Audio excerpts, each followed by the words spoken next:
Happy Wednesday and welcome back to On the Money. I'm Niv Ellis, filling in for Sylvan Lane to bring you a wrap-up of the latest finance news from Capitol Hill and beyond. See something I missed? Let me know at nellis@thehill.com or tweet me at nivellis.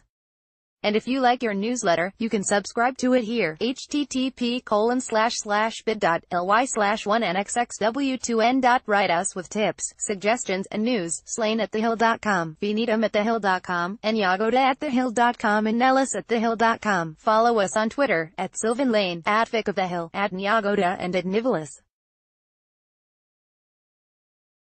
The big deal defies Trump new rate hikes. The Federal Reserve on Wednesday raised interest rates for the fourth time this year, defying President Trump. Donald John Trump. Obamacare enrollment drops for second year in a row under Trump. Giuliani makes new defense of Stormy Daniels. Karen McDougal payments. Pollster says Americans are willing to give Mueller space to conduct a thorough and full investigation. Moore, who has protested the bank's policies. The Fed's policymaking arm, the Federal Open Market Committee, voted Wednesday to raise the baseline interest rate to a 2.25% to 2.5% range, a 0.25 percentage point increase. The central bank had been telegraphing a December rate hike for several months, and Wednesday's move had been widely expected by Fed watchers. But the move comes in the face of intensifying attacks from Trump on the bank and its chairman, Jerome Powell, for raising rates amid new questions about the American economy.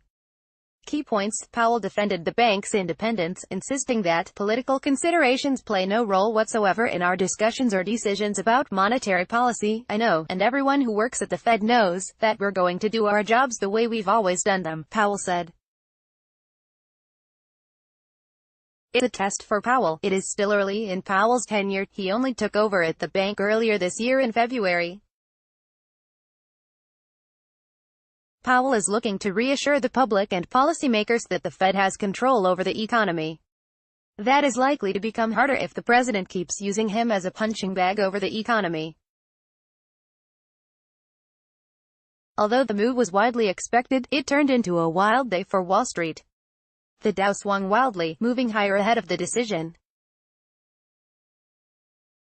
But the Dow reversed course during Powell's press conference over the likelihood of raising rates again next year, falling sharply. The Dow closed for the day down 352 points. The expectations for the year ahead. The Fed projected that the economy would grow at 2.3% next year, down from earlier estimates of 2.5%. The Fed also signaled that it would slow the pace of increases next year, from 3 to 2, amid concerns of a slowing economy and slumping markets. Naomi Yagoda and Sylvan Lane bring you all the details here. Leading the day, Congress is moving to avert a shutdown. Senate Majority Leader Mitch McConnell Addison, Mitch McConnell's Sanders and Feinstein opposed Israel anti-boycott provision. Michelle Malkin. Other conservatives rip Trump over border wall funding. Democrats to block end-of-year judges package. Moore, our Kentucky, said Wednesday he will move a stopgap measure funding the government until early February. The measure, if passed by Congress and signed into law by President Trump, would prevent a partial shutdown set to begin Saturday and would fund government departments and agencies through Feb. 8. It will keep funding for border fencing flat and punt a showdown on that issue until next year, when Trump will have less leverage with Democrats in control of the House. The Senate was expected to take up the measure on Wednesday evening, with the House likely to vote on Thursday. The Hill's Alex Bolton has more details here. Blowback, but conservatives aren't happy about the decision, with lawmakers blasting it as a strategic mistake and broken promise. Let me get this straight. Our chances of getting the wall will be better in February when Nancy Patricia D'Alessandro Pelosi House Climate Change Panel unlikely to have subpoena power. Conservatives blast GOP, Trump overspending deal. Michelle Malkin. Other conservatives rip Trump over border wall funding. More as Speaker than now when we have the majority. Rep. Jim Daniel Jordan. Conservatives blast GOP, Trump overspending deal. Comey's, who cares? Reply recalls, what difference? Retort. Jim Jordan predicts there will be no government shutdown. Moore, our Ohio, who founded the Freedom Caucus, tweeted in disdain, give me a break.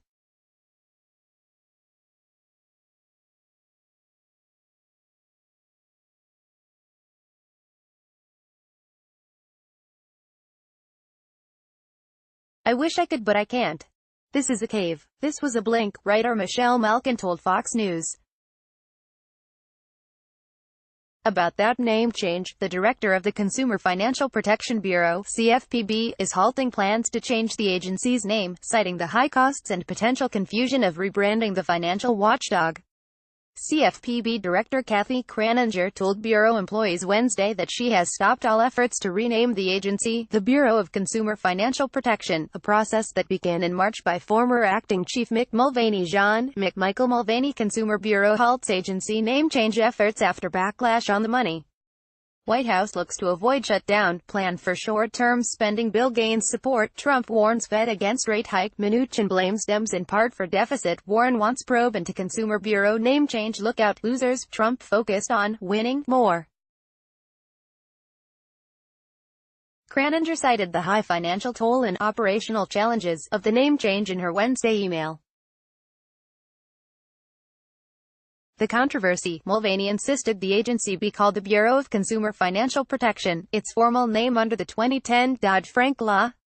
The cost, an internal agency analysis of the name change, first scooped by The Hill, found that rebranding could cost businesses about $300 million. Read more from Sylvan here.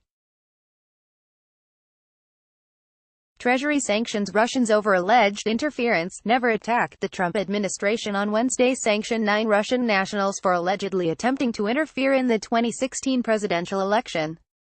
The Treasury Department announced that the 9 GRU officers, who had been indicted by special counsel Robert Swan Mueller sauce, U.S. should applaud choice of Mueller to lead Russia probe more earlier this year for the 2016 hack of the Democratic National Committee, DNC, are now facing penalties for their direct involvement in efforts to interfere in the 2016 U.S. election by targeting election systems and political parties, as well as releasing stolen election-related documents. The department also sanctioned 2 GRU officers over the attempted assassination of former Russian spy Sergei Skripal and his daughter with a military-grade nerve agent in March. The Hill's Jacqueline Thompson breaks it all down here. Treasury also lifts some sanctions on firms tied to a Russian oligarch. The Trump administration plans to lift sanctions on companies owned by Russian oligarch Oleg Deripaska after he significantly reduced his ownership stake in them. The Treasury Department announced Wednesday that it would lift financial sanctions on Deripaska's aluminum company, United Co. Rusal, as well as N Group plc and JSC Roseibnergu in 30 days, after Deripaska agreed to reduce his ownership stake in each of the companies to below 50%. But hold on, Deripaska, a billionaire aluminum magnate with close ties to Russian President Vladimir Putin, will remain sanctioned and his property blocked. Some lawmakers aren't happy. In a joint statement later Wednesday, the leaders of the Senate Intelligence Committee noted that the agreement between Treasury and Deripaska does not change the fact that Mr. Deripaska, his employees, and his companies work at Vladimir Putin's behest, and operate as de facto representatives of the Russian government. Sends Richard Mosber McConnell moves to force vote on Trump's counterterrorism nominee. Senate votes to end debate on criminal justice reform bill. Report accuses U.S. tech giants of impeding Senate's Russia probe more. RNC and Robert Warner report accuses U.S. tech giants of impeding Senate's Russia probe. Trump risks clash with Congress over Chinese executive. The year ahead, tech braces for new scrutiny from Washington. More. DVA said the deal will require constant monitoring. The Hill's Morgan Chaffin has the details. Trump ties make Deutsche Bank a Dem target. California Democratic reps Maxine Waters, Dutch bank targeted by Dems over Trump ties. 5 challenges facing new Consumer Bureau chief. Democrats must stand up for Israel. Moore and Adam Schiff. Adam Bennett. Schiff. If Cohen deserves jail time, so does Trump. Deutsche Bank targeted by Dems over Trump ties. Schiff calls on Flynn to testify before House Intelligence Committee. Moore are eager to probe Deutsche Bank next year over the German financial titans' dealings with President Trump, but plan to subpoena Deutsche Bank for Trump's financial records when they likely take over the House Financial Services and House Intelligence Committees, respectively, in January. They want to look for any potential connections between the bank's questionable financial practices and its significant outstanding loans to Trump and his business empire. A report in 2016 said Trump's companies had debts totaling $360 million to Deutsche. The big picture: Germany's largest bank is already reeling from a slew of financial and legal troubles in the US and Europe. The firm has paid billions of dollars in fines to settle allegations of money laundering, sanctions violations, market manipulation and risky sales practices. Now it faces the prospect of being dragged into a fierce political fight in the US over its ties to Trump. Sylvan looks at Deutsche Bank's troubles here. Good to know President Trump complained on Twitter that he was the victim of a total double standard of justice after a lawsuit in New York State against the Donald J. Trump Foundation led to the charity's closure. Facebook granted major tech companies like Microsoft, Amazon and Netflix access to users' personal data in ways not previously disclosed, according to the New York Times. Facebook's troubles over data are mounting. On Wednesday, Washington, D.C.'s Attorney General sued the company over the Cambridge Analytica scandal, the first government action the company has faced over the incident.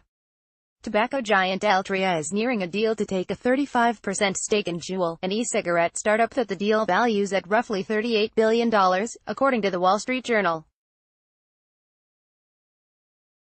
Major League Baseball reached a deal with the Cuban Baseball Federation to allow players entry into the U.S. without defecting. Two leading Senate Democrats opposing an effort to protect Israel from boycotts as part of a year-end spending package. Tesla and SpaceX CEO Elon Musk on Tuesday unveiled his underground transit tunnel in Los Angeles to members of the media, who rode through it in the Tesla Model X.